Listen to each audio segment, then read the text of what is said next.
All right, I'd like to call to order the Water Sewer Commission's meeting of August 23rd. Before we start, I'd like to ask everyone to please rise for a pledge of allegiance. Pledge allegiance to the flag of the United States of America and to the republic for which it stands, one nation, under God, indivisible, with liberty and justice for all. I'd like to welcome everybody. And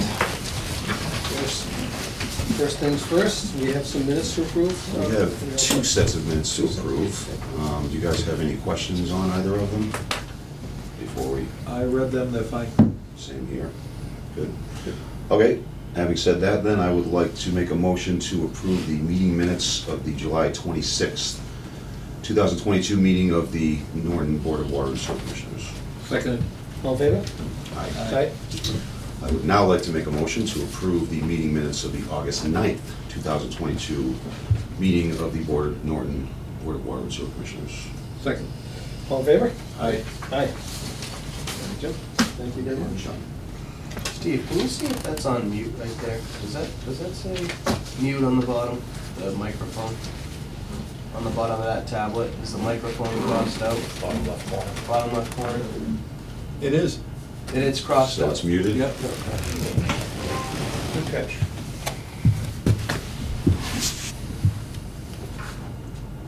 It's now not. No, it's not. All right. Somebody unmuted it. Nope, but it's now muted again.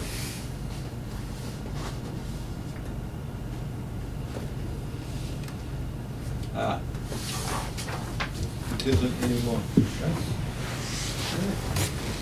I don't know how we saw that. Eyeballs. Oh, okay. So Tara may join us by video. Okay. And Steve will not be here tonight, he's still traveling. Okay. All right, we'll start with the updates. All right, thank you. Oddly enough, after walking through the monsoon, we do have to talk about the drought update.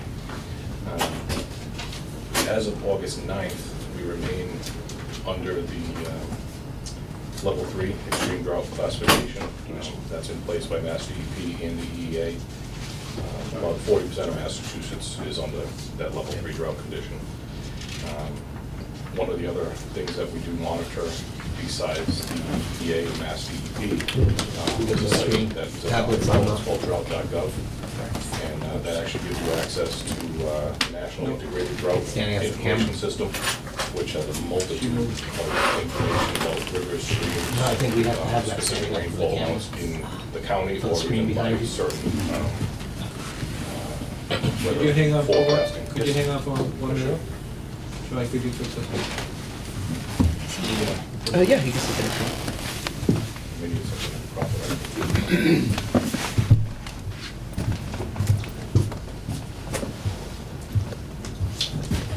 Somebody wants to come into the room.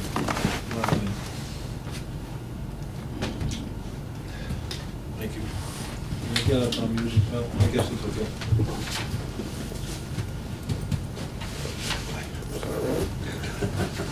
That's like my day.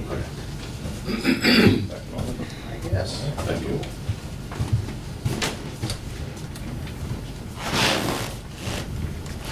So on that website, the drought.gov that we follow, it actually tracks and has trends to track accurately the predictions to where we are now.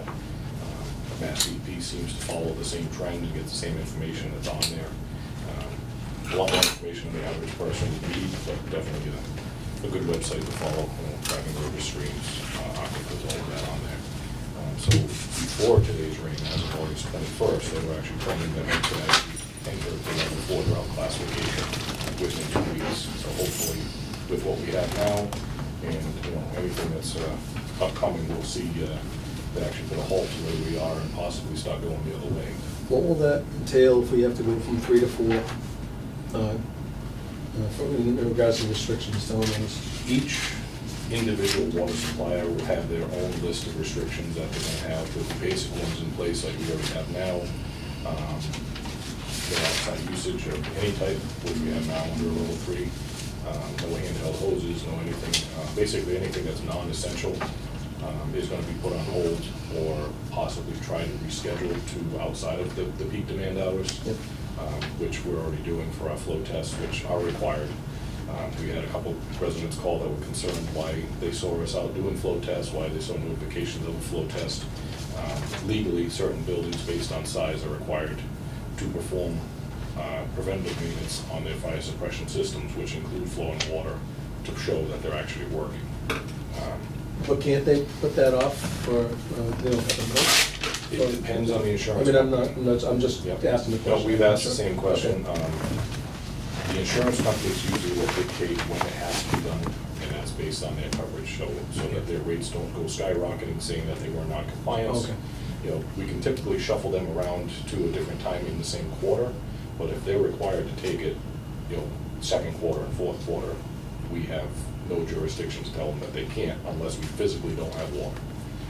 This happened maybe 3 years ago, when we had an issue with one of the wells being down, that we actually had to postpone people outside of the quarter that they were supposed to sample in, and they had to get special permissions from the insurance company to allow it based on letters that we provided them showing that we couldn't support their You just test have to hit because it in there. of system maintenance that was going on at the time.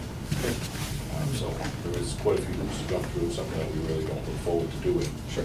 But if we have to, and if we go into a level 4, more than likely, that would be one of the requirements, is to stop all testing of basically wasting the water for a flow test. Right.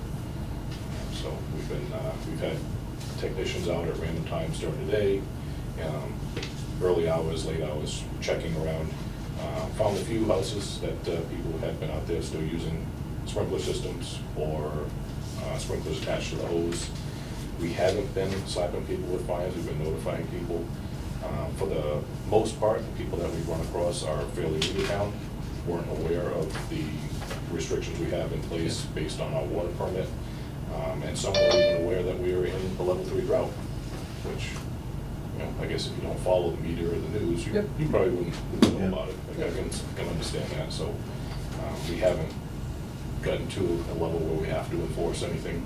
We have a list of people that we've stopped by and spoken to, so that if they happen to be a repeat offender, you know, then they will be handed a fine. Unfortunately, that's just the way it works. Yeah.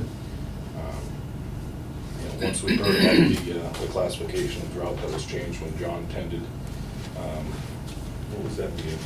Right before our meeting. Right before the- Yeah. Right up the Wednesday after our last Yep. meeting. Yeah, John attended the meeting of the Drought Advisory Committee in my place, well, so I could take a much needed vacation. They were changed to level 3 at the time. We changed our notification boards that we have around. We changed the board at the town hall. We updated the information on the website, including some very important information about persons that have a private well, whether it be for drinking water, irrigation. They too, under a level 3, should be following the recommendations of the EEA and the DEP. But we have no jurisdiction over them, correct? We have no jurisdiction other than to highly recommend that they do it, and it's actually for their own benefit. Most private wells are very shallow, nowhere near as deep as a municipal well, so they don't react very well to extreme drought conditions. So the potential is there that a private well could actually run dry, especially if it's an automatic well that operates an irrigation system, and it would be very costly to replace a burnt-out pump. If you were unaware that it was trying to run and didn't have water cavitated, you know, even more impactful if it's a well that supplies a home and they don't have enough water in the well because they were wasteful putting it on the lawn instead. So the information for that is up. We did get a few calls about it once we was posted, so it's nice to see that people do actually follow some of the information that has been put out there. We also asked the media channel to put the same information up on their page, on their channel, I should say, so that we can get it out to as many people as possible. Yep. Doing pretty good. Yeah, we had a few phone calls, more than we had anticipated, which is always a plus. We did have a few questions, and we do still get a few calls from people, which we appreciate. I don't want to say ratting out their neighbors, but for lack of better terms, yes, they call and say that so-and-so has a sprinkler running, you know, can you please address it? And they can remain anonymous, it's perfectly fine. We'll either knock on the door, speak to them in person, or if they're not there, we'll leave a card explaining the restrictions that we have and the rules and regulations of the town. Okay. So far, we've been doing okay with that. We have been even speaking with others, and it's gotten the word around to certain neighborhoods where we leave a note and we don't see the people. They're just never home when we're around. During one of the last meetings, I believe it was 2 meetings ago, the board had issued fines to the 2 different companies that perform fire suppression testing. Those invoices were drafted and sent. They have 30 days to pay. We haven't heard back from either of them yet, good or bad. So we'll wait and see how that happens. As part of that mailing, we actually went a step further. So this will be our 3rd year in a row that we've mailed out notifications to all the companies in town that have fire suppression systems. Not only reminding them of the regulations of the department, but explaining why we charge a fee, why we're there, and what goes on behind the scenes.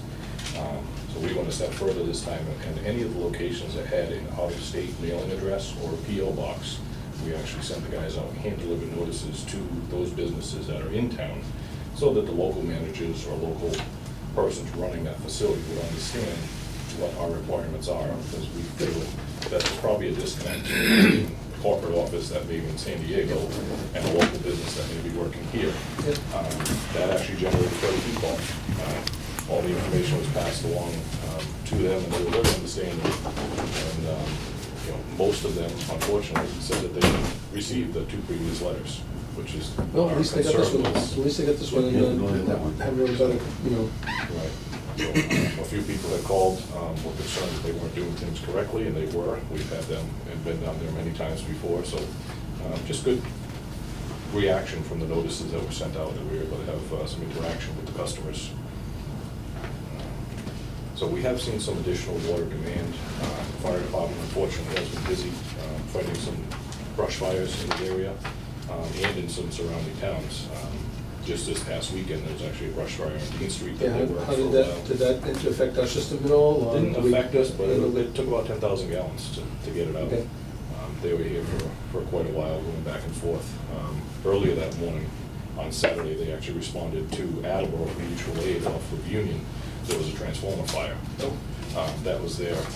Thankfully, the technicians for the electric company are actually able to isolate it and get it under control before it spread down the power lines. So that was a plus for everybody involved. Did we get any customer concerns in regards to that? Good? No complaints, no calls on either event. The best thing that actually come out of the Dean Street was actually we had a couple calls that were generated to us for residents that were concerned who saw water in the street and a hose attached to the hydrant. Yeah. So actually, I had responded being closer in Rehoboth and found that the hydrant was fully dressed.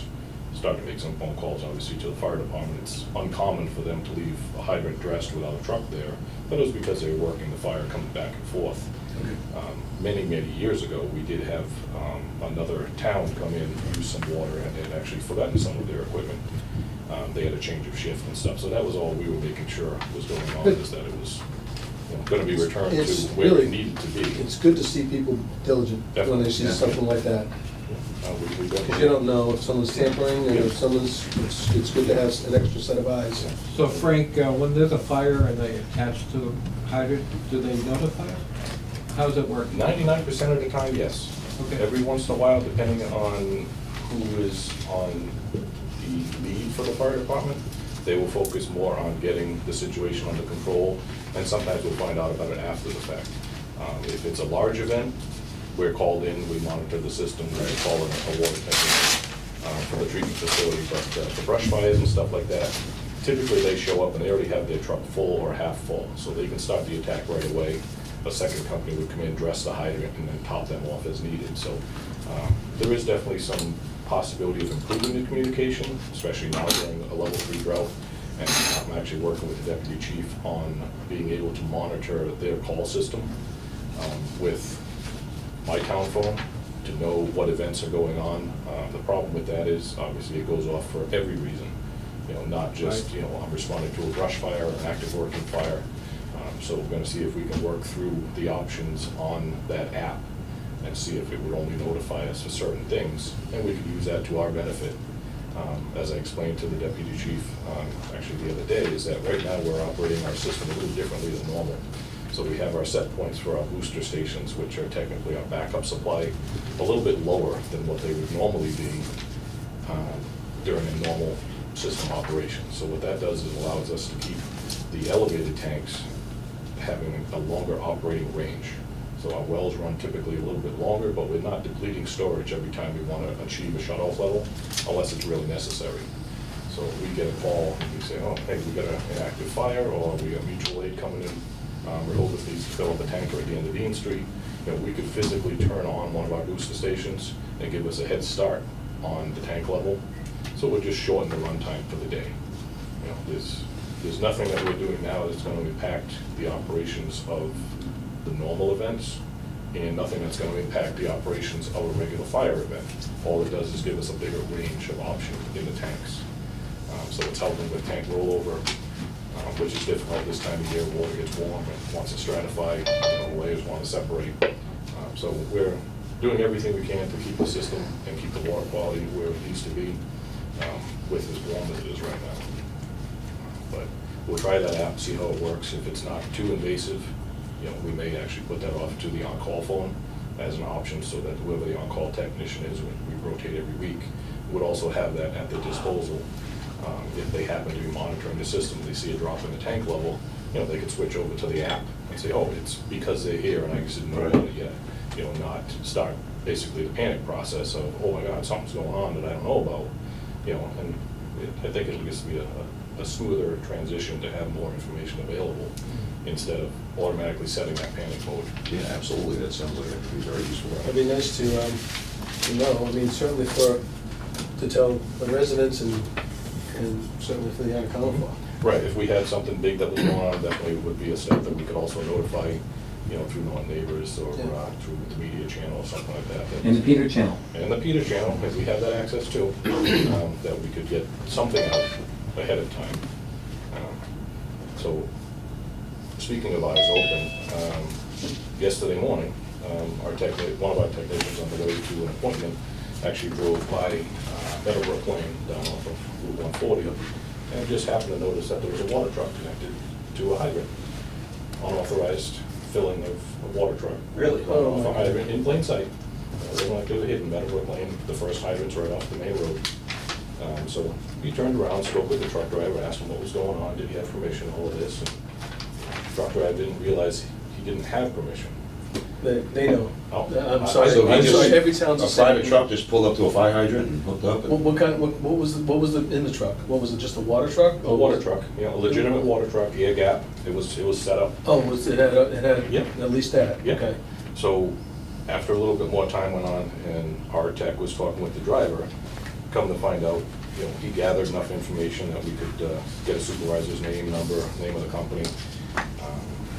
When he come back here, we started talking and went over some of the information, and the name was very familiar to me, but it just didn't ring a bell at the time. So I actually called the supervisor, and the minute I heard his voice, I had already talked to this person. So we had dealt with him back late May into June, and they're a contractor working on the railroad. They're replacing all the railroad crossings and some of the rotted out timbers all along the tracks in this area. They're nationwide. At the time, we had set up and approved and filled his tank a few times so that they could have water for dust control and compaction along the tracks. And we had told him coming close to the end of June that at that time we were entering level 2, that we're not going to be able to continue supplying you water. You're going to need to find a secondary source. And he was like, no problem, we'll do something. He said, I got a tanker truck I can bring down from Lowell. He says, I know I can get water from Taunton or Brockton. He said, we'll take care of it. So move forward to where we are now. They've been here for 10 weeks.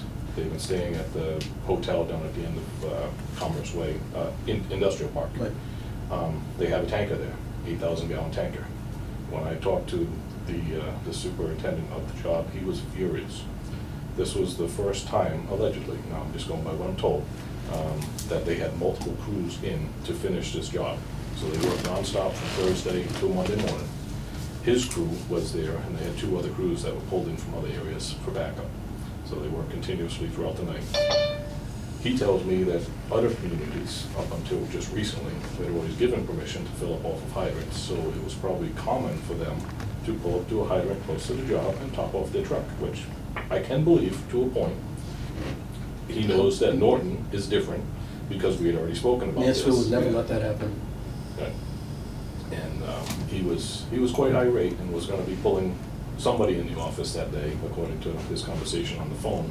Oh, he was not right with us? No, with Oh, he his was guys. mad at Oh, his no, own no, guys. no, All right, I was confused there too. No, Okay. irate in general. All right. That this had ever happened, he assured me it was not somebody on his crew, and it had to be from the other crews, which, again, I can understand, things happen, but, so we have to determine what the board would like to do as far as a fine. There is section 5.12 for unauthorized use of a fire hydrant, $300 fine, pretty minimal. The best part about that article, section 5.12 allows us to charge them for the amount of the water that was taken. Now, we can't prove what was taken. The driver says that they were there all weekend. Don't know how many trucks were filled, they can't give us the information, they don't want to give How us big the are the trucks? information. 8,000 gallons? No, his truck that was on site was 2,500. So we have to assume that at least maybe 2 trucks were used over the weekend. I personally assume there was more. What is the job that they're doing? They're replacing the railroad. Oh, the railroad, right. Timbers Okay. Yeah, and yeah. the railroad crossings, so they use it for dust control Yep. when they're putting the gravel down, so they're not breathing the silica dust and stuff from the stone. Anytime they're cutting or anything, they'll wet the area down. So there's no actual known amount that was used, there's no way we can track it, because it was filled very slow. Obviously, they're on the hook for the unauthorized use of a hydrant, but what do we want to do about it? Is there normally an associated fee that they would pay up front to be able to do this? Or- Typically, if we've approved and filled like a hydro seeder or a water truck in the past, we've charged a $250 flat rate. Okay. For anything, I believe it was up to 4,000 gallons was the last one. I didn't even, I'm not even sure it was that much. It I might don't have think it was been even that much. And that was for like a one-off fill with a single One-time vehicle? fill, yep. So do we know, we don't know what they were, how many trucks they use in a day? We do not. Because you can only, And it's a guess either way. see, I think you can only find them for the one violation. I think so too. I think he really I don't does a think lot of it There's this. no way we can I show don't think we what, should, I think we should just give them an example that they find, that by violating the law, section so-and-so, Yep. charge them the $300, whatever it is. Yeah, I mean, Tell it's them not to do it basically, again. it's definitely a slap on the wrist, I but agree. it's the only thing that we have. We have to do something about it though. We can't we let can't just this not do continue. anything, Yeah. absolutely. Yeah, we gotta give them an official letter so that they can make sure that it doesn't happen again. So, paper trail. Right, and he assured me, obviously it will never happen again, but this situation could arise again if there's other crews in, working and they, for some reason, This is why we need to feel address it. that they And we have need to address it. permission. Yeah, we wanted to prevent other people from doing it too, not just Oh, him. definitely. So, Now, I've experienced this, they were spray painting bridges over 495, when they came into town, did the same thing. They hit you up, and I saw it, I'm like, what are you doing? Well, they allowed us to do this in Somewhere New York. else, yeah. I mean, Ithaca, Yeah. like, we're not in Ithaca anymore, they, Yeah. It happens more often than you think, and the fact that we stumbled across this. I feel much better that they had proper backflow, Right. cross-connection, Yeah. preventative. That makes me feel Right. at least much better in that end. Yeah. This is the same truck that we had inspected and we had approved before, and we actually filled them up down at the highway garage, off a meter with a backflow, even though they had the air gap. So you have a that's the setup. dedicated hydrant you let them go to, so We do. it's no impact to the system? Yeah. Okay. Yeah. That's Limited impact because the Right, highway right, no, I garage understand. uses Well, the water. highway department normally has a setup. Yep, 'Cause that's what we do. Yeah. I mean, that's just a good idea, so it doesn't yep, affect anybody. They can't just randomly hitch up to any hydrant they want. yep. Yeah, if there was a situation where a lot of times the water trucks are not something that is driven over the road, if it's a big construction event, like something on Condyne or something like that, we have allowed the use of either their device, if it's a tested device approved, or one of our devices at a nearby hydrant. Something that, these trucks are massive, they're big Euclid trucks with the water tanks on it, something that's not gonna go down the road. We would work with them and we would charge them the rate of the water used based on the quantity that they use. Do we operate the hydrant too, or do we let them operate the hydrant? It depends on who they are. If it's somebody that we can educate and it's the same person and we witness it a few times, and we're okay with it. They don't actually operate the hydrant, they operate the valve that's on the assembly. And it's a slow turn valve, so there's no chance of a hammer or anything. That was what I was getting at, yeah. Yeah, if it's, one or two times, we'll definitely be there, but if it's gonna be a long ongoing project, we'd like to get, to know the people. We're there at random different times, so a lot of times we stop in and they'll ask us, hey, you're here, can you top it off? So it's not that they have free will, but they do have the availability to top off Okay. if necessary. But if there was ever a problem or anything that happened in the area, we would take that away from them as an option. Now, this isn't a Norton company, right? This is. No, this is not. Outside town. Yeah, they're out So of if we town. issue them a fine, what's to stop them from just not paying it? I guess it really isn't. Really? It's happened, Yeah. it's happened before. Yeah. In surrounding towns, it's happened. There's no lien you can put on it. Yeah. There's no Exactly. way, there's no way It to. is I mean, I guess if they wanted to do more business in Norton, at that point, we could be like, no, but. It is what it is. Especially if you know the gentleman already. That was the So the you- worst part, is that we had already had a relationship. Yeah. We worked well together, had no issues, and it seemed like he was doing everything possible to make things right. Which I was He just brought a made a mistake. tanker in, Yeah. and I think his story kind of has a little bit of weight to it. Another driver from a different group or batch of people could have made this honest mistake, but like I said, it's not something we can let get away with. We don't really know how much water was taken or stolen, however you want to word it, but the unauthorized use of the hydrant is definitely something we can get them on. Yeah, we should proceed.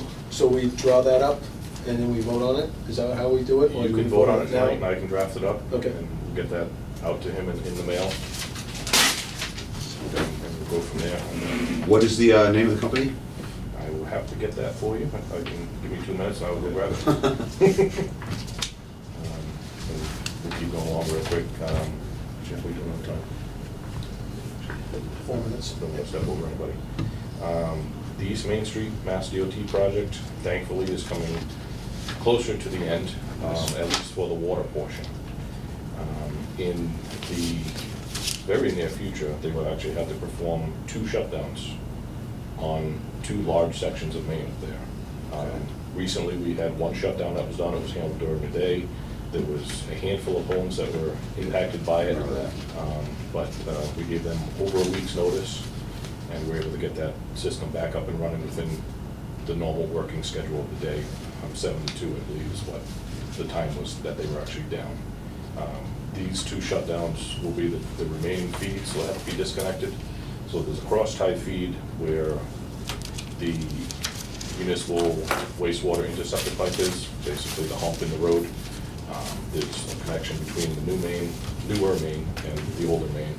That's gonna go away, and of course, when it was installed, there's not a valve on either side. It was a T going across and then a hot tap on the old main, so. So they install 2 valves?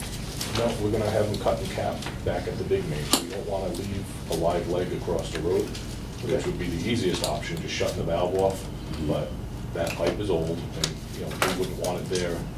Basically, it's a unnecessary thing under the road that somebody in the near future, excavating, drilling, we don't want it to be hit, because then the shutdown would be impactful as well. So that's one of the shutdowns. The other one, which is actually probably going to be even larger, is going to encompass a portion of Wheaton College, Elm Street, Pine Street, and the majority of East Main Street up to North Cottage. So the reason for this is because the valve at Elm Street that comes off of the old main is broken and damaged in the open position. So ideally, you'd shut that down, you'd do a cut and cap after it, and you'd pull the box. There's no way of doing that without going further back and isolating all the surrounding valves, which is going to be a major impact. They don't want to do another insertion valve? That's the only other option, but it comes at a cost. Basically, you're going to be No, I know. throwing money Yeah. in the ground for something that's never going to be used again, but you got to weigh it out with the impacts. So How long would the shutdown be, you think? All day. it would be a lengthy Part of it, shutdown. yeah. The 6 goal hours would be probably. to see if they can do both of them in one night. I think because of So they're going to do them at night? I think the impacts are going to require it. Great. Okay. That's Yeah. better. Yeah, that's way better. But like, obviously, working at nighttime creates more challenges. Right. Um, Yep. we still have to work out the sequence of valves and stuff to see exactly where it is, and unfortunately, because of the age of the system in that area, there's a potential you may need to go back even further. We're replacing that main because the valves are old. Well, some of the surrounding streets are just as old, which means the valves could leak by and could be a problem. So the insertion valve is not a bad option, even though it is a costly option. So definitely something we'll look at. What size main are we talking about on that valve? The old main there that's being replaced is 10-inch. So it's, 10-inch AC? yes. So even an insertion valve on AC creates its own level of challenges Yeah, depending that on, wouldn't be good. depending on the quality of the pipe that's in the ground. Yeah, I wouldn't It's just, it's I wouldn't not recommend recommended. I think we have to, take our punches with this one. We've worked out many changes along the way to avoid, 10 or 12 shutdowns. Yeah. I think, to get the project done, this is the right way to do it, and it would be within the original confines of the agreement that was made as far as cost goes. Anything additional is gonna cost us more money. But it will be impactful. It's unfortunate, but. If they're gonna do it at night, though, that's a major difference. It's definitely a huge benefit. Yeah. So that's our angle. Hopefully we can get that done sooner than later. We're waiting to hear back from them. Is Wheaton served by more than one line? Wheaton is fed by multiple mains, multiple loops. Some of them go building to building. So shutting that down has always been a challenge. This small portion of it, basically from the president's house to Elm Street, is fairly simple. There is one cross tie up there that can be problematic, but again, it's something that has to be done, and in the very near future, as part of our improvements that we have listed in the master plan, we have to replace the water main from Elm Street to 140. So there's another stretch of double main there. That would be obviously very impactful because of the location and how many people it would affect. So all fun stuff that's coming up in the future, but needs to be done. There's no reason why we'd leave an old stretch of it in after we just had Mass DOT come in and upgrade this section for us. Yeah. So, and then, speaking of the Mass DOT project, I don't remember if I had mentioned 2 meetings ago that we actually were asking the state and the contractor to install one more hydrant. We found a section of spacing between the hydrants that was not going to be to AWWA spec, and that's down behind the Trinitarian Church before you get to the fire station. The nearest hydrant is in the horseshoe loop in front of Wheaton College, and then the very next hydrant from there is actually at the fire station. When the municipal complex. Over 500 feet? Yes. Yeah, it's probably closer to 1,100 feet. Oh, wow. So when the municipal complex is built, that hydrant's actually going to be moved even further away based on the design, that's So you'll have the to- conceptual design anyway. So what we did is we cut the distance in half. We asked them to add a hydrant to the existing hydrant layout. We paid for the 16 by 6 hot tap and valve to be installed, and we supplied them with the hydrant. So that'll cut down that area. There's no sense of doing all of this work and bringing 3/4 of the road into compliance instead of just paying for it, adding the extra Yeah, hydrant. smart, good. So that was Yep. one thing that you will see a change order on the state reimbursement forms that come through, and that's what that's for. Okay.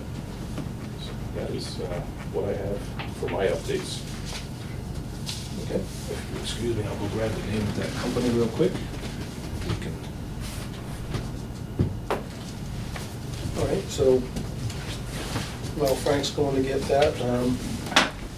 We'll invite, is Mr. Griffin here? PGA. Oh, PGA, I'm sorry, apologize. Yep, PGA Tour. I'm here virtually. I decided not to crowd into the room with you.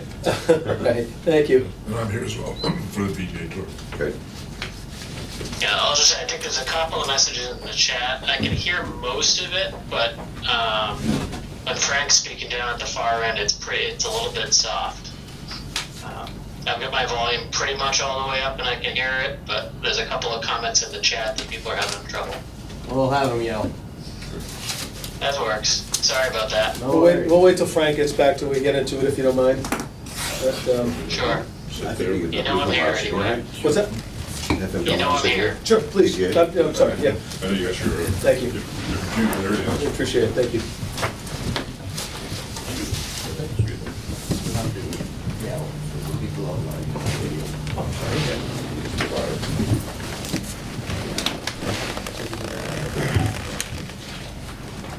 All right, so we have the gentleman here from PGA Tour Charity for discussion. Right. Just stating, if you don't mind stating your name, so Sure. for the record. For the record, my name's Bill Rosa. I'm an attorney with Lynn and Wynn over in Rainham, 90 New State Highway, Rainham. Here before you on behalf of the PGA Tour Charities, Inc. I know this has been here before you, and I think we had one very disastrous Zoom conference when I don't think you could hear anything that I said, but for the most part, it's probably better for you. So maybe just a little background would be helpful, because I think this, the more you dig into this, the more. We acquired 2 parcels of land off of Mansfield Avenue and Arnold Parnell Boulevard back in 2020 from Campanelli. They made it as a charitable donation to the PGA Charities. For those of you who aren't familiar with the structure, the PGA Tour runs the golf tournaments. It puts on the tournaments, it does all of those things. It pays its expenses, things of that nature, and then when said and done, the donations they receive, the charity sponsors they receive, PGA charities help them dispense that money to various charities. So it's a non-profit, it's not the PGA Tour, which is a for-profit, it's a non-profit organization. Okay. So we had the opportunity to get a very significant donation from Campanelli of these 2 parcels of land, which had been unused for a number of years, and we took advantage of the donation. There was some time pressure on. At that point, I had reached out to the Water and Sewer Commission. It was right around the time the pandemic was hitting. Rose, I believe, was the woman who worked here, and she was very helpful. We tried to get some communications going, and it just, you know, with what's going on with COVID, it just didn't happen when it should have back at that point in time. So what we came to find out after we finally were able to resource the documents is in the agreement we had with Campanelli, whatever rights they had in the sewer through the Norton Sewer Department, they were going to assign to us, subject of course to your approval. You have to approve all these things. So we found that there was 2 different situations, one of which I was aware of, one of which I really wasn't that aware of because we never saw the document. We're currently, there's an annual assessment for unused flow application. It's 43,500 gallons, which you are charging us for each year. Last year in 21 it was 67,000, 68,000. And we pay that, and we understand that. And that's what I think when we were before you before, I think is where you were focusing your attention, thinking that's what you were approving the transfer of.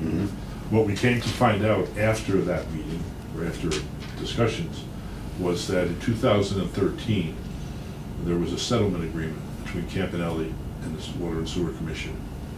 Apparently a dispute had arisen relative to what they were charging them, and there was a new statute passed. And you thought you could charge more, and apparently went to court. I was not involved. But bottom line was you entered into the settlement.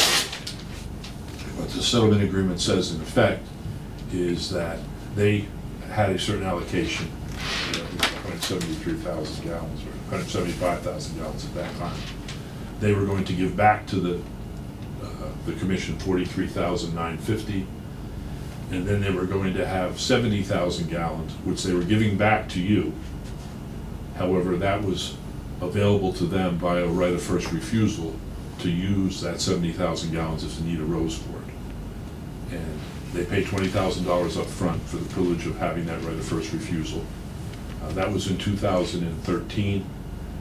It had a 15-year, that agreement has a 15-year lifespan, so it's going to expire in 2028. And the way the process would work is in January of each year, you were to advise them whether or not you had fallen below 100,000 gallon capacity. And if you had, they had a right to purchase a certain percentage of that. It's a very complicated formula. And the pricing on it is market price. It's not a discounted price. Whatever you could sell that sewage to any third party is what we would have to pay under the terms of that agreement. So it's not a locked-in fee from... It's a right of first refusal only. And if we don't take advantage of it, we've lost that capacity in it. It ratchets down. There's a 100,000 gallon capacity, we can buy X. Yeah. There's a $75,000 capacity, we can buy less. and there's a 50,000 in which we can buy less. So as you sell it off, we only have an opportunity to buy less and less and less. And so that's the agreement that we would like to see if we could get assigned to us. At this point, we don't have a use for this property, to be perfectly honest with you. It is a gift, a very generous gift. It protects our borders, it protects where we are at the golf course. As a nonprofit, our stewardship says we have to take, if we take a gift, we have to take advantage of the gift. And the gift is obviously significantly more valuable if we're to have sewerage with it. And the whole purpose of those, you're not gonna do something out there that probably doesn't require some sort of sewerage. So there's a potential that we will sell it. We don't know that. We're still examining. We only owned it about 2 years. Yeah. And so we're looking for You this. don't have any plans to construct on it, you We just have no want to have plan. the value that would be associated with it. Absolutely right. We have no plans to construct on it at all at this point in time. And to my knowledge, we've not even received any interest in someone wanting to buy it for purposes of construction. So we're looking for have that agreement assigned, which will expire in 6 years. You'll be rid of us at the end of 6 years. It won't last forever, and it says it ratchets down depending upon where you all are presently with your unused sewer capacity. In the meantime, we're happy to pay our freight on the other piece, and we'll continue to pay the 68, and that will go up, I assume, as costs rise and everything else. And we're happy to pay our money in that aspect. We're just looking for an assignment of this document. Another question. As the level of the town sewer capacity gets down to 100,000, 75,000, whatever, and we tell you, is that number, is this 70,000 gallons included in that number? Like that 70,000 gallons that we're holding for them, is that part of our total tally? That 70 is taken out of the total because it's technically unavailable. So it's being allocated for. So when we call them in January and say, hey, we just fell below 100,000, that 100,000 number is not part of the 70,000? Right. Then we get to take our portion of, if we want to, our portion of the 70, right? So at 100,000, it's actually 170,000? Okay. Right, which is what initially went back to you as part of that settlement agreement, was 175,000, so it's basically that same number. There was 43 we gave back, that had no strings attached, and you have that, and that's part of your capacity.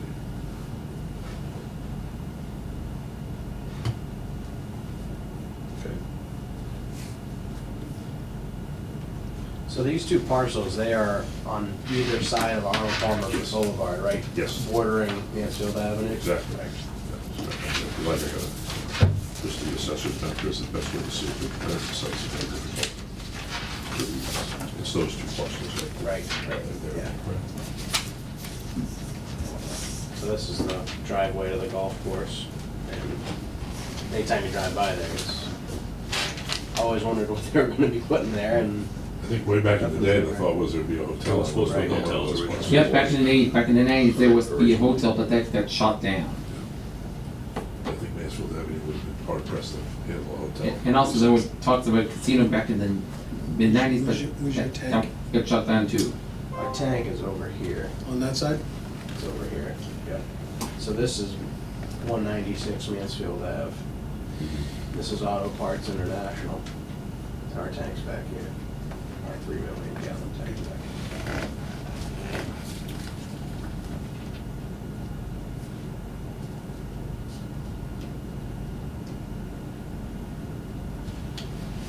What's all this here? That, I believe, is 250 Mansfield Avenue. Is that- So this piece of property is really large in Well, the it's- back. yeah. So is this the- Godfrey Drive there? Is that what you're talking No, about? Godfrey Drive's over here. Oh, This that's, is- so this I'm is- looking at it from the other way. Yeah, Okay. so this is probably the Xfinity Center over here. Okay. This is the trailer park across from Alberta's. Okay. Yep, thanks. Yeah, that's already. I got the logistics now. It was confusing. Yeah, I was It's looking at a it. very large piece of property. It is. Yeah. It's about 90 acres in total, between the two pieces. Mhm. So currently, we have, the numbers just don't make sense to me, and I probably just misinterpreted it myself. We have back to us the 43.95, 950, is that what you said? We gave back 43.95 to add to what you already had. You had something beyond that. I'm not sure what that number is. And that was back in 2013? 2013, yes.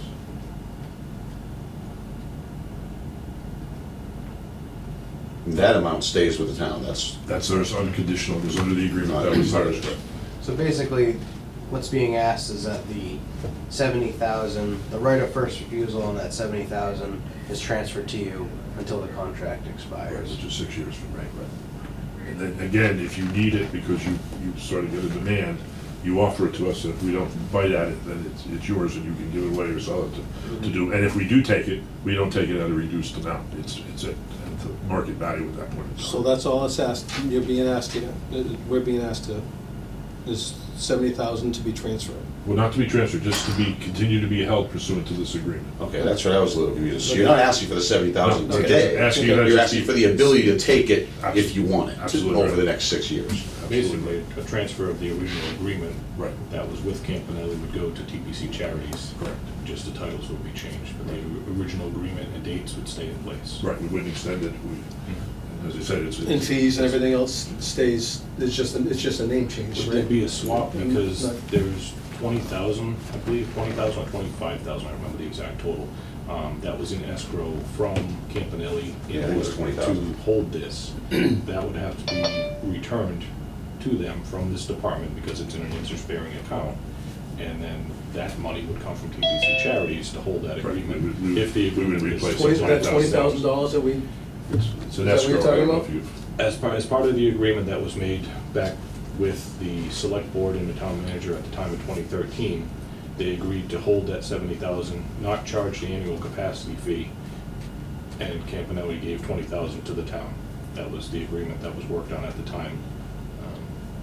Doesn't make much sense in this day And and does the age. 20,000 go back It would go back to Campanelli because they've sold if the and when they property. took the 70,000? Or Now, it would just go back? does no that matter say it what? in the agreement, in the agreement? It In that is in agreement the agreement. somewhere? It is, yeah, okay. Now, at the end of the 6 years, does the 20,000 go back to BJA Charities? That is not in the agreement.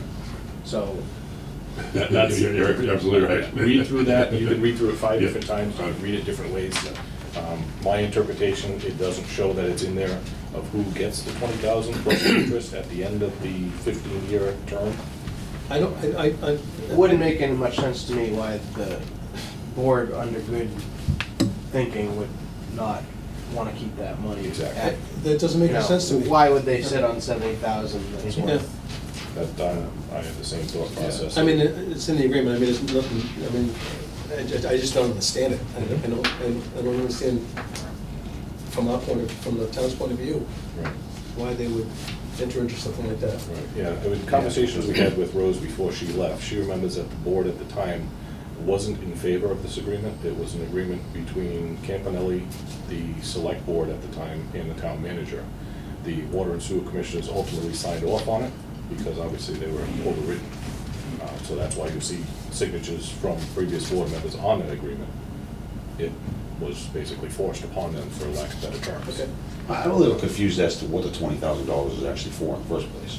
If it's just an amount of money that's gonna sit in the account and get returned, what's the point of even giving it in the first place? Good question. I get don't that. think anybody knows. Nope. It's not spelled out well in the agreement. I'm sure there was an explanation for I it. mean, the only advantage to the town on that money would be if it served out the end of that contract and they didn't take it, the town would get that money. Right. Other than that, It's why the is that only money ins- even? It's the only incentive to not allocate that flow somewhere else. Though the agreement does say, it says together with a refundable $20,000 deposit. Okay, no, and I'm not even, I'm just. We're gonna replace it, I mean, I think the 20 was just to show good faith on Campanelli's part that they gave something to get this benefit, and there was certainly a benefit. But then if they But- got the 20,000 back, they would then replace the $20,000? Well, I think, Was that- I think what would happen there is if they started taking sewer capacity, then that's a It whole would different. exceed that. That would be a whole different situation, right? Again, this is. It's definitely a unique agreement in itself. Yeah, I'll say. And with multiple changes along the way. And it did settle a lawsuit, I guess, which, in addition to that, when it was settled, there was some money paid to the town for past sewer that they were disputing, so you did get some substantial sums at the time this was signed, on top of the 20, Yeah. so, yeah, I think it was just, attempt to settle what was been a lawsuit, I'm sure wasn't an expensive It's lawsuit. just unique, it doesn't, this isn't. It's very unusual. Yeah. So if this is all written and signed and, Yes. i's dotted and t's crossed and everything's good to go, Right, yeah, and then they actually, The only thing that was on record, and that's one of the reasons why we couldn't find it, was a notice that this 2013 agreement superseded the old 1998 agreement, which is what the one was Okay. sued on. So, but we couldn't find this agreement until recently. So are we just here to approve the agreement that's already been approved? You would have to Transfer. agree for the transfer of the agreement, I believe, it has been, but you still need to make a determination of what happens with the 20,000 if this does go full term with no usage, because that's not spelled out. In the agreement, it says it's refundable. So, again, as John has mentioned, where is the benefit to the sewer department or the town as a whole when this was put in place? That is Yeah. definitely still something that's up in the air as a question. Frank, do we have all the documents now? We have everything that he has in front of him, we have as well. Okay, good. We can definitely give you a copy of it. I think we've given you bits and pieces Yeah. over No, I the just past wanted few to months. make sure we have a but- copy. Yeah. I really don't. The only thing that I'm missing on mine, maybe you have it, Fred, is the exhibit that explains how you calculated the per gallon.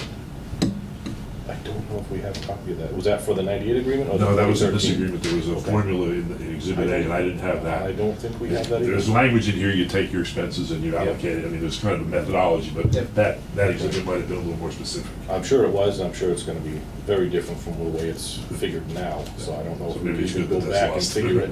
It very well could be. It might be a benefit when it's not there.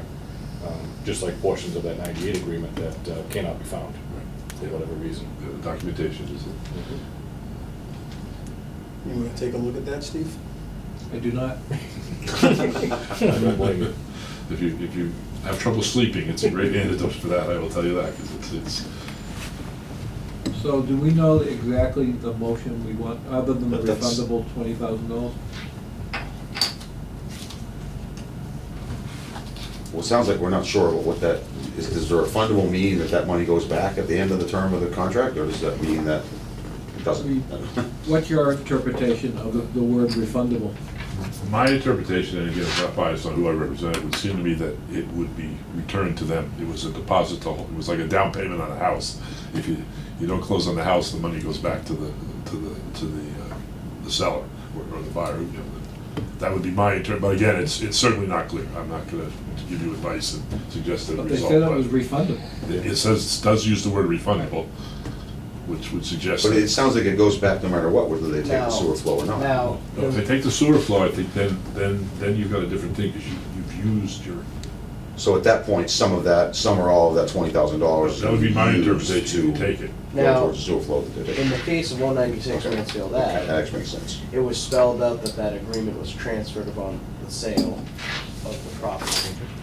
Does the board under any obligation to approve the transfer of this agreement? This agreement, if I may, carries the same thing. I believe it had the same language in there. It was very similar. So it goes to its Successor. assignees or successors? Successors and Okay. assignees. Okay, Yep. yep. Yeah, it seemed like it was very boilerplate language that was With used. these rights to be afforded to successors in interest. So that's what that said. Okay, there you go. It's kind of black and white to me. Yeah. Seems like it. So do we know exactly what you're looking for? What we would be looking for would be an approval of the assignment and assumption agreement, which I have drafted between Campanelli and the tour, subject to your review of that document. That's the one that will go on record to tell the world that you've approved it, and I can make that available to you so you could take a look at it. But it says assignment and assumption agreement, which will go on record once everybody. This will be a new document? This will be a new document. Can we see that before? Yes, that's we what I go to said, vote? I'll be happy to. Okay. I've drafted one, I'll be happy to circulate it, you can, have whoever you want to look at it, they, I'd once be the language comfortable they with that. want. I don't know if you were looking to vote to. No, right now, no, or- if you could kind of vote the concept. I that actually we- feel better that you said that, too. Yeah, I'm not trying to, it's very confusing, and we're happy to let you Yeah. take a look at the assignment, add your comments, with the idea that you are obligated to kind of assign it, but you want the language the way Right. you want it, so there's no confusion going forward. Yeah, that I have would be no awesome problem with that if we at do all.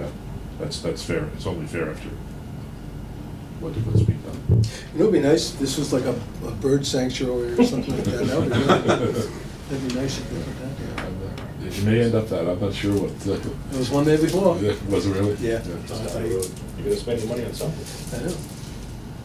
So if you get that to us for review, does he need to be back here for us to vote on it? And like, our next meeting or I something? don't believe so. I think We we just- can. Right, I've got it drafted, so I'm happy, I can send it to you tomorrow. Okay. Send it to Frank. Yeah, I'll send it to Frank. Yeah, if you wanna do that, then Sure, I'd be we happy can to. probably That'd be address great. this next No, meeting that's and do Yeah, the vote. I'll be happy to, and Sound again, good? you know, I'm no pride of authorship, if you want to change some of the words, I'm okay with that. Campanelli has looked at it, as has the tour, so we're good with the language we have, but if you want to add something that makes you more comfortable, that's fine. All right? Okay, yeah, let's go with that. Okay. We'll take a look Yeah, at it, review it, I like that. I agree with that. hopefully wrap this up next meeting. Great, so I appreciate your time. Thank you. Thanks. Thank you. Tell Charlie I said hi. Simplify Is he this still working on it? situation. Bill, you look at, I don't know if anybody does anymore. I know I do. No, I haven't. How come we don't have water commission? I still use it. We haven't voted on it yet. Thank you very much. We're just temporary. We get posted, so we just write your name on a post-it. Yep, All right. Thank you very much. I appreciate you Thanks, explaining Mike. it to us. appreciate it. Thank you.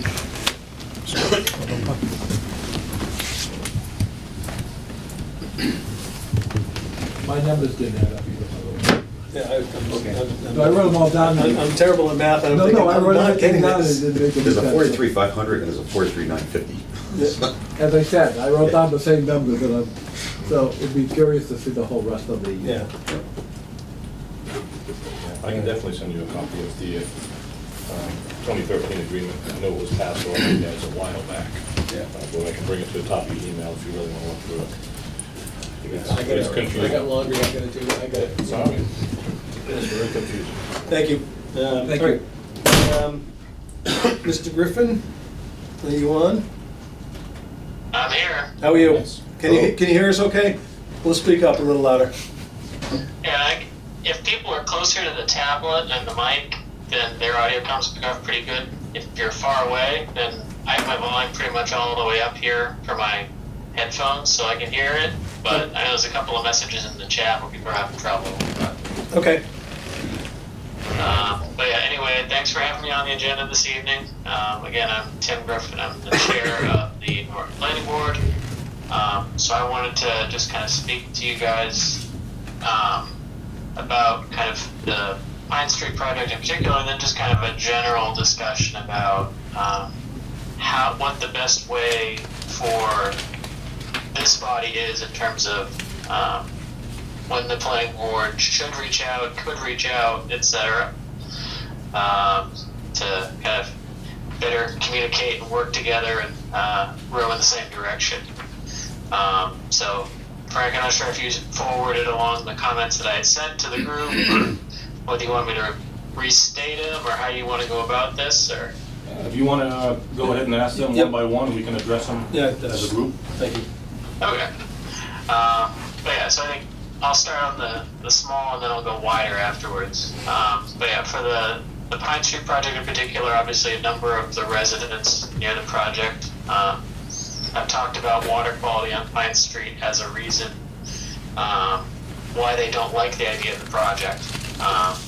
But again, kind of the point that you had made is that the kind of the lack of regular flow in that area actually is a contributing factor to potentially brown water, and that increasing kind of service levels in that area might actually improve it.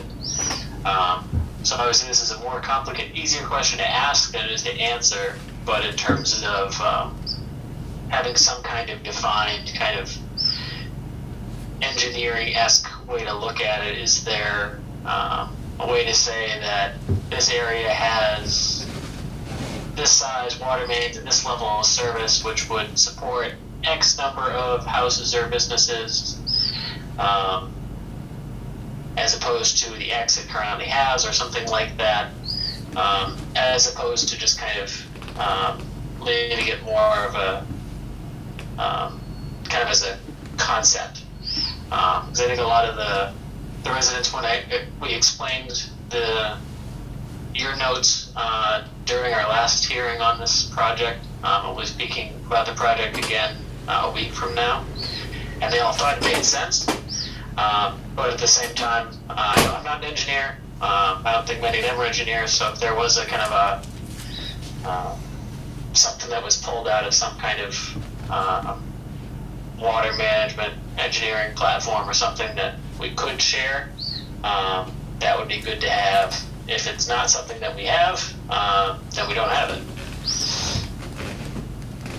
All right, I'll run with this one. So, as I mentioned before, it's a very difficult question to Can you hear us? pinpoint an answer to. Can you hear us, Tim? Yep. Okay. Water main sizing in most towns, as it is in Norton, typically falls towards the fire protection reason, not for the water quality aspect.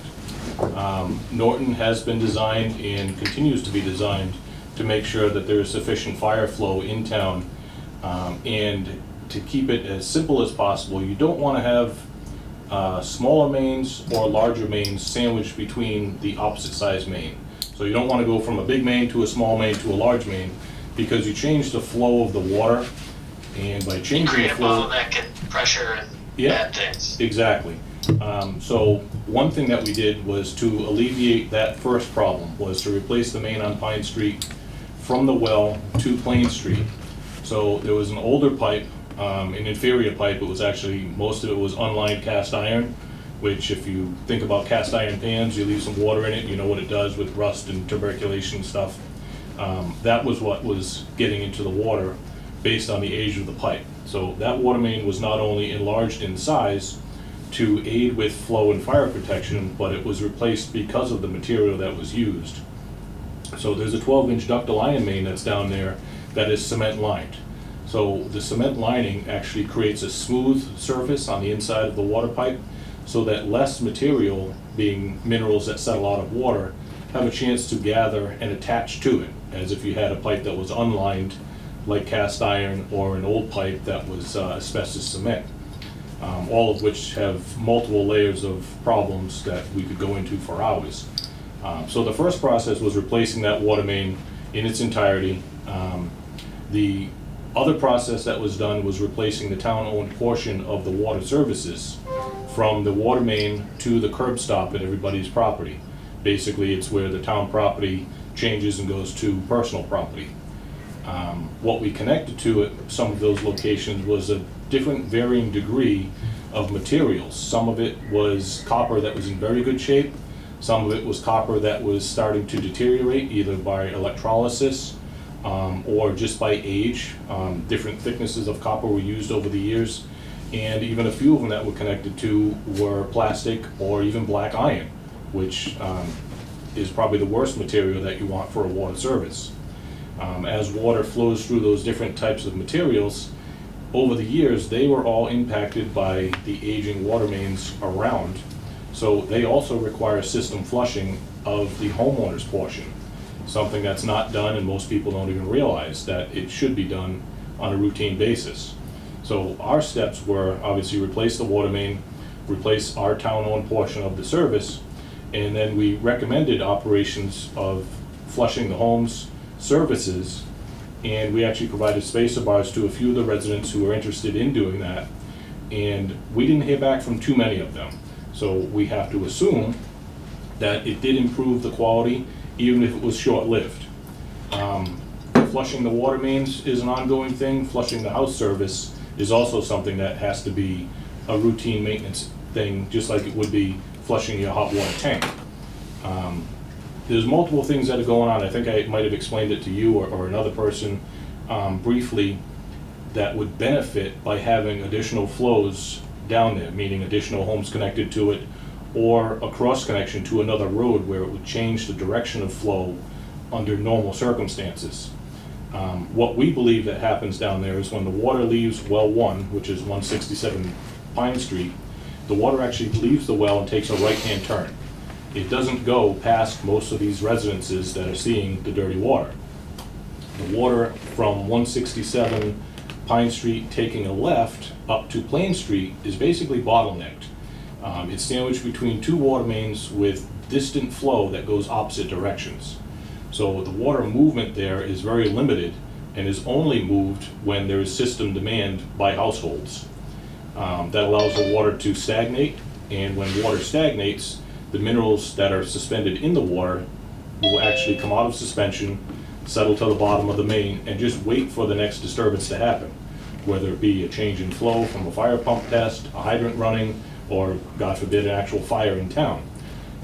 That's when we see calls come in from that area. We go down, we open up a hydrant, we low flow the hydrant, and basically waste all of that water. So the ratepayers are paying for the water that's being wasted, when it could go to other homes in the area to achieve the same goal. You're gonna increase the volume being used in that main.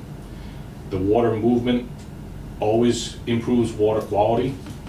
It's proven, obviously, when we go out and we waste the water flushing it, that a little bit of water goes a long way in improving the quality there. So it wouldn't be a far stretch to believe that additional homes would take up that additional buffer. The contractor is also interested in possibly creating a loop from Pine Street over to Briggs Street, which comes off of South Washington. That would do multiple positives for the distribution system, equalizing pressure between two different streets based on locations sandwiched between the water treatment facility and the well. Everybody knows and has heard us say that our long-term goal is to use well 1 and well 3 only on an emergency basis. That is still going to happen once the wells 5 and 6 are completed and installed. And obviously, when we're out of a drought, we're going to go back and do our system flushing, which we typically do twice a year. Just by removing that well from its normal daily operation will improve water quality in the area, even though sample results show that the well is not a major impact for the samples in the distribution system.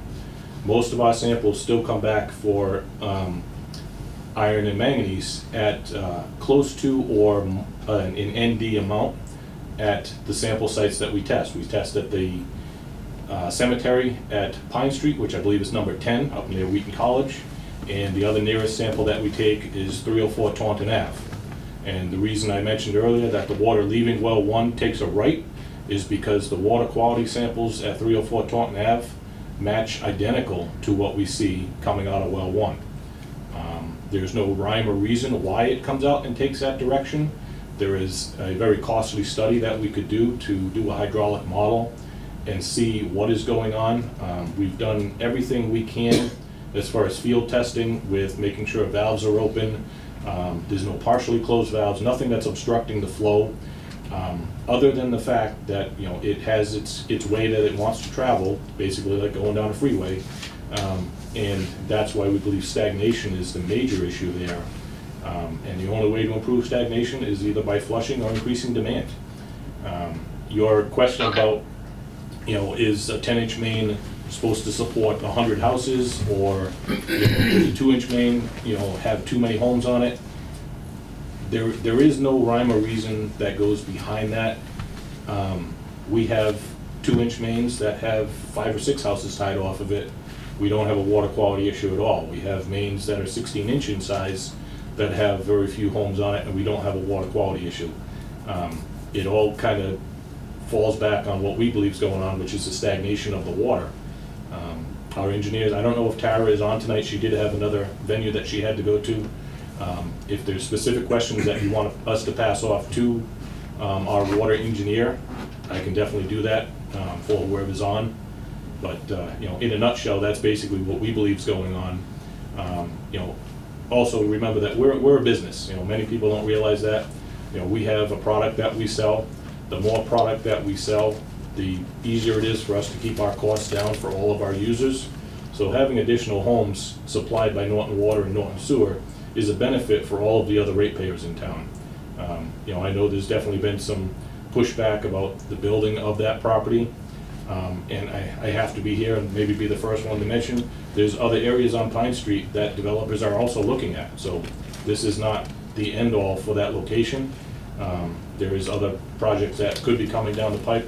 We don't know what they are because they haven't been presented to us. All I know is that we have had some calls to see what is available there for either water or sewer. Sure. But just so that everybody's on the same page. Sure. Yeah, I think just going back to some of what you mentioned, do you have, I'll say 2 parts of this.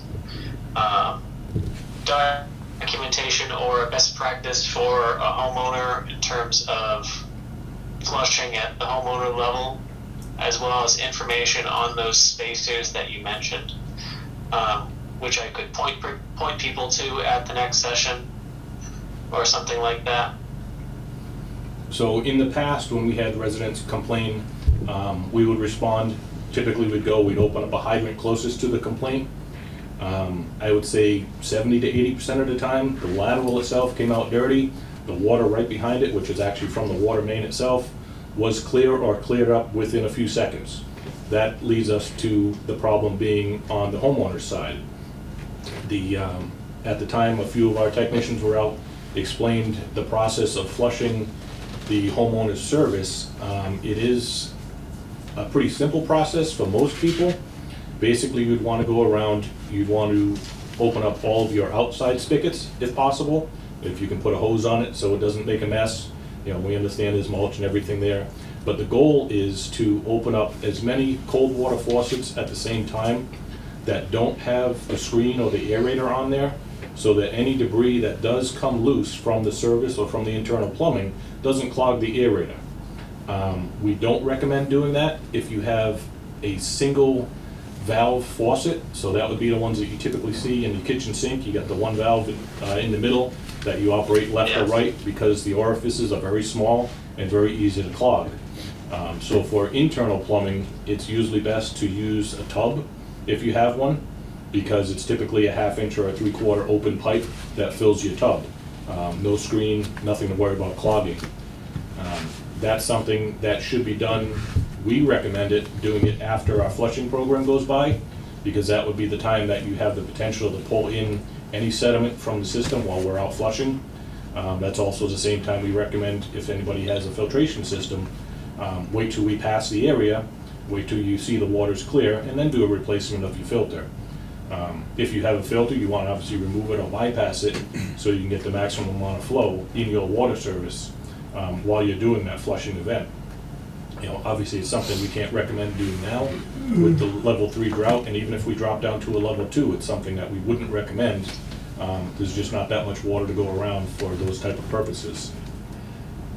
Yes. No, I think just from a homeowner best practice, is there something to refer to? And I think, again, the spacers that you mentioned, is that a rolling program? If somebody on Pine Street wanted a spacer now, what would they do?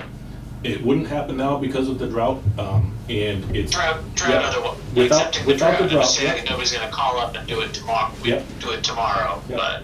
Yeah, if we weren't in a drought, we would extend the same opportunity to the Pine Street residents as we has to other people in town, that, you know, it appears that their service or their home plumbing is creating an issue.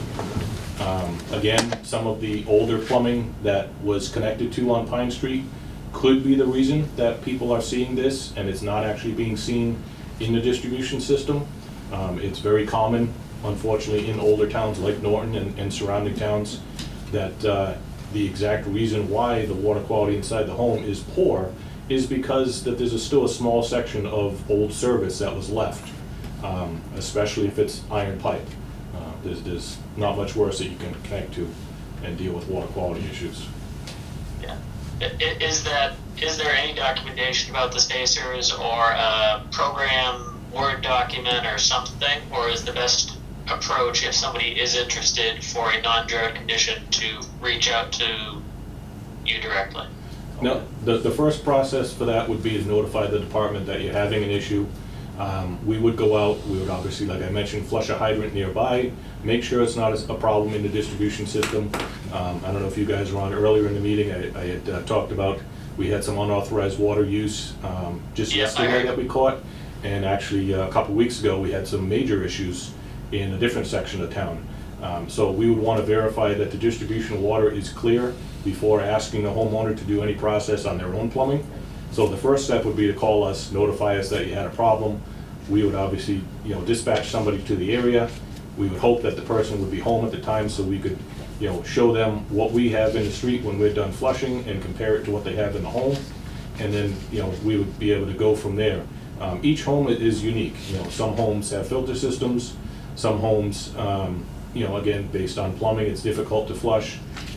And, each home is addressed differently based on how far it is from the road. There's a multitude of factors that are involved. Each of our technicians would be able to work with the resident to come up with the best solution for that particular problem. One thing that I didn't So mention- to reach out for a consultation. Yeah, definitely. Okay. Okay. You had also asked about the hot water tanks. Typically, they're supposed to be flushed by the manufacturer's recommendation, a minimum of twice a year. That's something we'd also recommend being done after the flushing program goes by. Hot water tanks are probably the #1 cause of discolored water that people see in their tubs or showers. Let's face it, everybody turns the shower on to make sure it's warm before you get in. Same thing with the tub, you're gonna fill it up with warm water. The iron and manganese, when it gets into a hot water tank, becomes 100 times worse when you heat it. Over time, if you don't flush your tank, the elements in the bottom of the tank will actually be covered by layers of iron and manganese, and you're spending more money to heat the same amount of water, and you're actually getting less capacity out of your hot water tank. So there's a So process. you're filling it with a less conductive material, makes sense. Yep, so there's a process that's involved with that. I have to say that if you haven't been maintaining the tank, don't start doing it now. You may think about replacing it before starting that, because there's a good possibility you're gonna open the valve up and it's not gonna close. So, again, it's basic homeowner maintenance, but, many of us overlook it. Time slips by, you forget about doing something. So you wanna make sure that you're competent in doing the maintenance yourself before getting into something that you can't handle. Understood. Okay. Okay. There are some additional, I'll let you guys handle some of the additional questions that have come in through the chat as we've been talking, related to this area. But just in terms of as the role of the planning board, kind of, in terms of discussing projects, obviously somebody putting in one house probably doesn't raise a whole lot of alarm bells.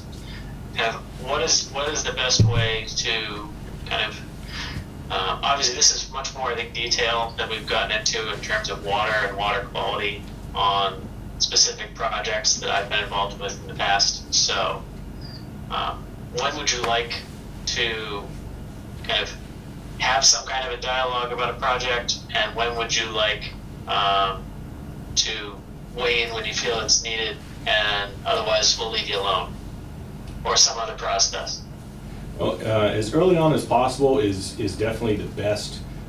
Typically, we have a meeting with the contractor where most of the department heads will sit down. They have a proposed set of plans, and they will show either one or two possibilities of what they're thinking on doing. Before that, they've already researched our rules and regulations, and should know the basic requirements as far as looping water mains, distances between hydrants and connections. All of those basics are usually handled either by direct contact with the contractor and our department, which really wouldn't necessarily need the planning board's involvement. We can make sure we have a few joint meetings if that's going to be an easier operation, so you guys are up to speed on what we require. But basically, if the source is available, whether it be water or sewer or both, the contractor or the developer would reach out to us first and verify that as an option. Okay. So I'm reading that as you're involved in the process and you are able to raise red flags if you need to. Yes. As it is now. Yep. So, yeah. So if there are specific projects that come before the board again and water becomes a topic of discussion, then I will reach out. What I'll be doing, I mentioned we'll talk about the Pine Street project next week.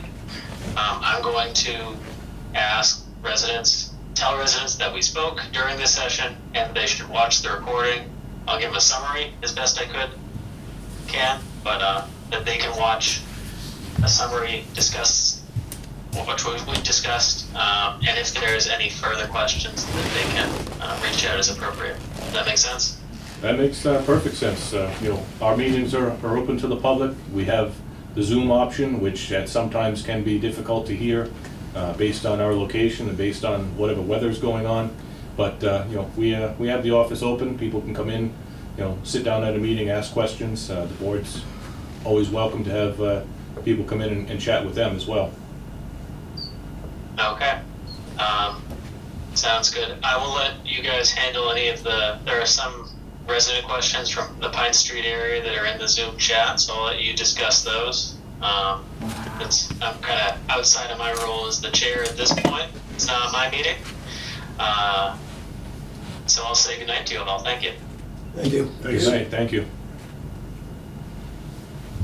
Can we answer those? I guess we can try and answer. I don't know if the people are on, but, They're all questions necessarily. I can't read. Some of them are just comments. Sharon Donovan says also the guest that the lack of use and is a problem. Why does it only seem to be Pine Street and not other properties in town?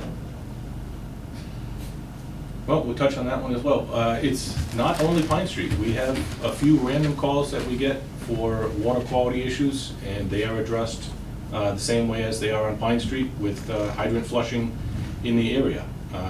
Stagnation happens at different areas in town for multiple different reasons. Typically, you see it on a dead-end water main, which is why we flush our dead-end water mains on a regular basis when water is available, as it is also recommended by Mass DEP. We're required to keep a chlorine residual at the end of our system, and that's the third reason why we would be out there flushing. They're asking where those other areas are specifically. Any dead-end main All over town. in town. We run All into over it in the Grove, we run into it on Dean Street, Richardson Ave. Hodges, Richardson Avenue. Yep. That's what's handled by the flushing program when we go out and do that twice a year. Again, water available. Frank, you should mention that the proposals from the engineers for Pine Street are recommending eliminating dead-end mains? Yep, originally the option was to install 2 separate dead-end mains based on rules and regulations in place by the Board of Water and Sewer Commissioners. Dead ends are not allowed in town. It would be a loop requirement, so there'd be 2 connections at a minimum, both coming in from Pine Street, and the contractor is also proposing the option of having a 3rd connection out to Briggs, which would loop the 2 major water mains, South Washington and Pine. I also saw a question about, no spacer bar has been offered to me, the water quality hasn't changed. If you don't call, we can't go out and address it. The amount of calls have, town-wide, are almost gone, and Pine Street, we very rarely get any now. So, suffering in silence doesn't do you any good. We're happy to come out, try to address the issue if you call. If you don't call, there's nothing we can do about it. When you do flush out your house, I see one of the questions up there about filling your septic system. You want to flush your outside spigots first in that case. Of course, I'm not talking about the drought or anything like that. That's a whole nother ballgame. But flushing your outside spigots first, and before you flush out your house, it'll gather most of that stuff that's stuck in your line from the street to your house first, and then your other flushes won't take as long to clear.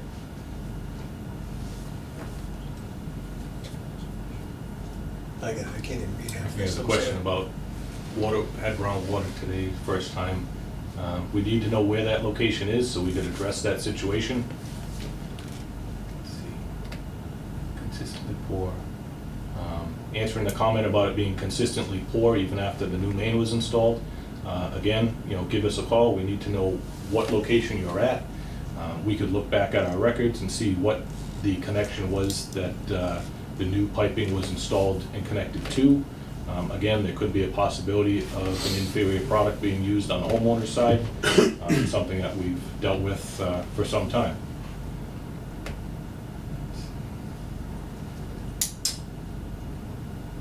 Someone's asking how can doubling the residences with the new proposed Pine Street project help? That goes right to more houses being used, more water flow, more water movement. Right. We flush less the stagnation. water mains to move the water in a certain direction to clear it up. If that's essentially, in not so many words, flushing the water main with putting all those houses in, the usage that they have, are moving that water. And that's what we want to do. We want to move that water in that area, which doesn't move as best it could. I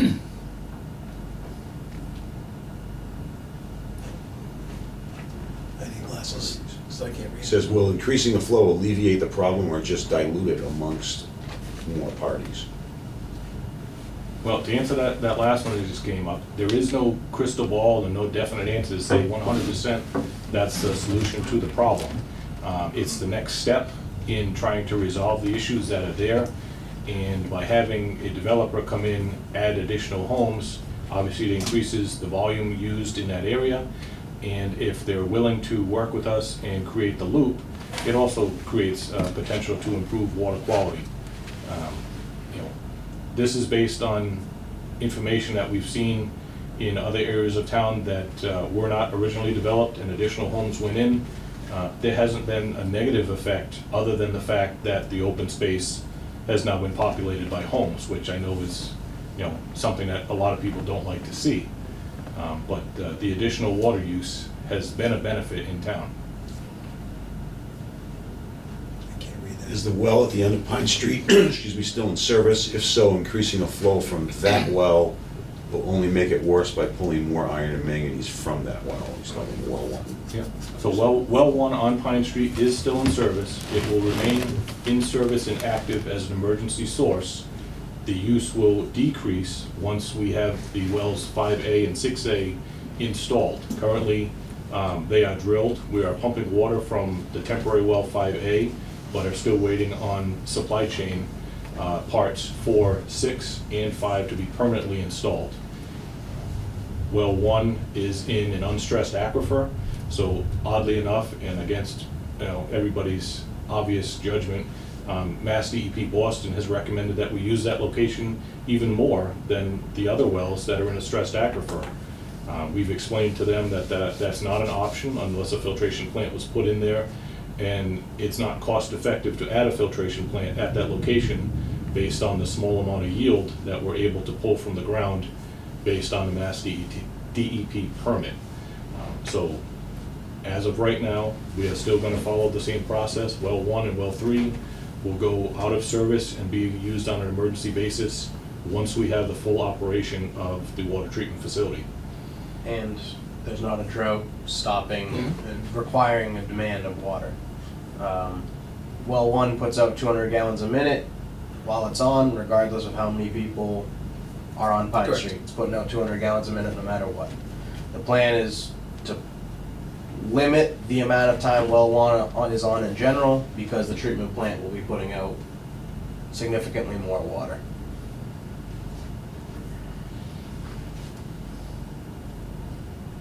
When well 1 goes out of service, will our water quality improve? It's not really gonna go out of service. Well 1 will be taken offline and put into an emergency status. The answer to will the water quality improve, it really goes back to what's the cause of the water quality issue.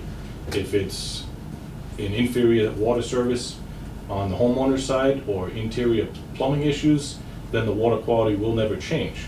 If the water in the street is showing signs of color or mineral content that more than likely could be from well 1 or from flushing or a flow test, that's where the change would be. Again, as I mentioned, we go down there and most of the time the water on the main is not an issue. It's we see a dirty lateral and then we see the water clear up and it's crystal clear. Not to say that there aren't sporadic issues that go through and people pull in a slug to their home, but that's where the flushing of the homeowner service would be beneficial. Someone asked, you said well 1 goes right, where is most of the Pine Street water coming from? The rest of the water that would be on Pine Street would be coming from the water treatment facility, which is on Plain Street. Yeah. But you have stagnation issues Right. there. So even if the water coming out of well 1 takes a right, it's still inducing pressure going north on Pine Street, not allowing that's what we see. Creating that happen. bottleneck Yeah. there, yeah. And isolating valves going the other way would not accomplish anything, would probably make it worse. It would create a dead end, Yeah. which is Yeah. not Yeah. allowed technically by Mass DEP, Right. and would further, worsen Correct. the condition of stagnation, because there would be zero movement in the water, which is what we deal with in the dead end means.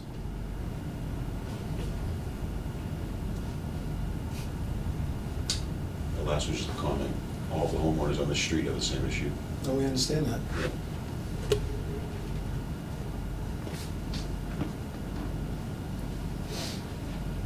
I think we got them all. Yeah, what's up there so far?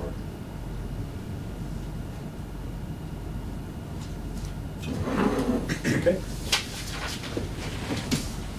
Well, thank you everyone. Hopefully we answered all your questions.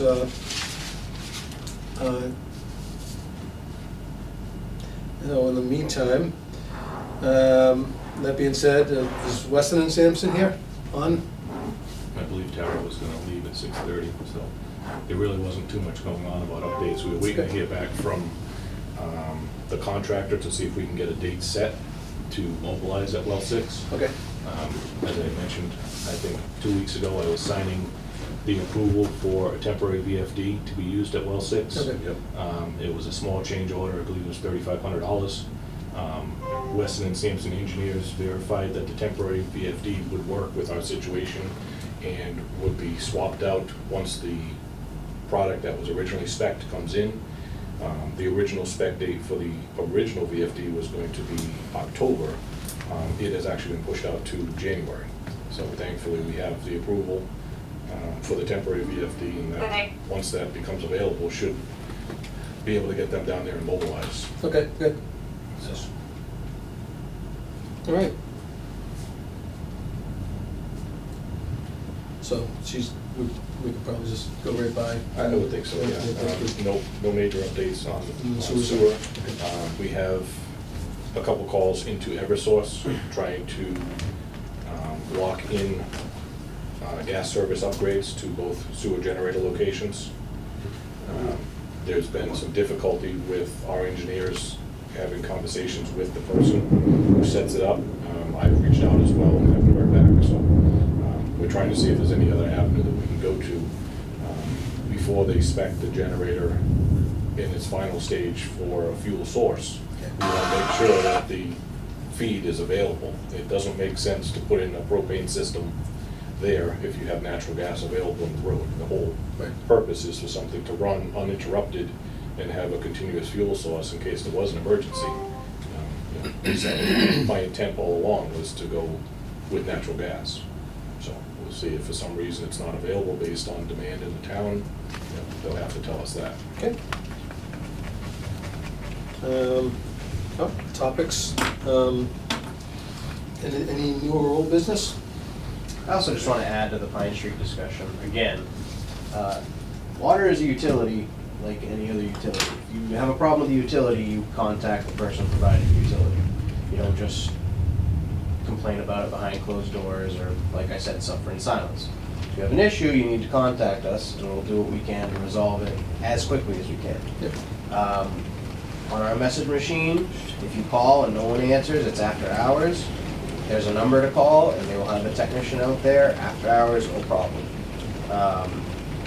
You can't stop calling and expect us to randomly knock on doors, and it just doesn't work that way. It's not common sense. So I mean, that's I guess what I have to say about it. If we don't know Just about call. the issue, Yeah. and We want you to obviously we're in a stage 3 drought right now. It's a different situation. We're not going to be wasting water when we don't feel like it's the most prudent thing to do. But so I fully expect us to get 10 calls tomorrow because we said to do this out of spite or out of actual reason, whichever, which is fine. Well, we were here to help. But that's what we're here to do. We're here to address the We issue. want them to know. We don't. It doesn't fall on deaf ears. If the phone stops ringing, obviously we can't answer it. So that's how it is. That's right, John? Anyone who contacts me directly, I'm always as prompt as can be, getting back to them. If I'm here, I get back to them. I try to come up with a solution. know, I've told many of them that we've been waiting on scaling well one back, which we were. We did scale well one back, and then the drought came. We had to use well one more, and well 5 and 6 weren't well 6 and well 4 weren't putting out as much water, which is why we're trying to rehab. So, you know, we're kind of in a waiting game until well 5 and 6 are officially connected to the treatment plant. And hopefully we'll be in a better spot. We've got a couple people commenting that they do call all the time, but I imagine that's probably not everybody. We keep a log, so That's right. we haven't been out flushing water on Pine Street in a very long time. Call comes in, we go out and address it. That's all I'll say. Mr. Chairman, we have a motion that we need to talk about on the fine. Yeah, we needed the name of the company. Yep, I have it when you're ready. It is S&R Corporation. They're out of Lowell, Mass. Out of Lowell. Yes. What was the amount of the fine under that? Can't remember. 300? It's a $300 fine. It is section 5.12. Yes. Unauthorized use of a fire hydrant, section 5.12 is a $300 fine. That's section 5.12 of The- Mass General Law. The rules and regulations. Town of Norton. Town and regulations, yeah. All right, then I would like to go ahead and make a motion to issue, is $300? Yes, sir. To issue a fine to S&R Corporation of Lowell in the amount of $300 under Norton's Rules and Regulations, section 5.12 for unauthorized fire hydrant flow. On, what, where was it done? It was Meadowbrook Lane. On Meadowbrook Lane, for an unauthorized fire hydrant flow. A second. That's everything. All in favor? Aye. Aye. Hopefully that, Frank, I think you should make a statement that today's rain doesn't change the drought situation. As much as I wish it did, we'd need a month of it to really make an impact. Every little bit helps, but you're right. You know, if you went out there now and kicked their upper level, you know, it's probably got an eighth of an inch of rain out there, and it's just not getting in the ground. You know, it's too much, too soon. Unfortunately, getting out of the drought is very difficult to do once you're in it, especially in the level that we're at right now. You know, restrictions are going to remain in place. I believe even if we drop out of a 3 and get down to a 2, which we'd love to see, we're still going to require, you know, the major flow tests and stuff to be done after hours, so it's outside of normal demand. And any of these smaller sprinkler tests, again, these are required by law, would be also scheduled outside of demand hours.